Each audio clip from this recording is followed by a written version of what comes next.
কুল্লু নাফসিন যায়িকাতুল মাউত, সমস্ত আত্মা, সমস্ত প্রাণ আল্লাহ তাআলা বলেন মৃত্যুর স্বাদ গ্রহণ করবে, মৃত্যুর স্বাদ গ্রহণ।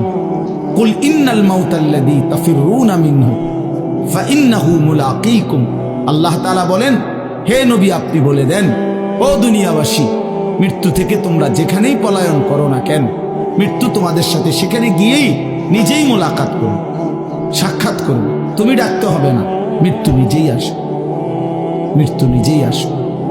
আইনামা তাকুনু ইউদরিকুমুল মাউতু ওয়ালাউ কুনতুম ফি বুরুজিন মুশাইয়াদা, আল্লাহ বলে তুমি যদি এমন একটা বিল্ডিং বানাও, ঘর বানাও, যে ঘরটা অনেক উঁচা, যে ঘরটার উপর দিয়া কেউ ভিতরে ঢুকতে পারবে না, যে ঘরটার মধ্যে একটা ছিদ্র নাই, একদম আটকানো, তো এরকম একটা ছিদ্রবিহীন সুউচ্চ ঘরও যদি তুমি বানিয়ে তার ভেতরেও তুমি আশ্রয় নাও, তো ইউদরিকুমুল মাউতু, মৃত্যু তোমার সেখানেই পৌঁছবে,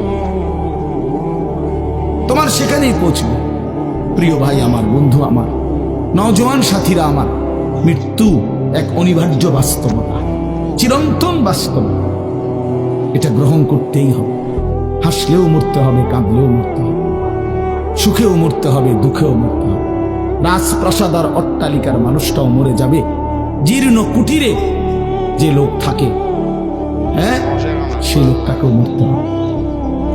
জীবনে কোনোদিন দুঃখ দেখে নাই যে সেও মরে যাবে, জীবনে কোনোদিন সুখ দেখে নাই যে সেও মরে যাবে, সব মরে যাবে। এটাই সত্য, এটাই বাস্তবতা। অতএব মৃত্যু এক অনিবার্য বাস্তবতা, এটা গ্রহণ করতেই হবে।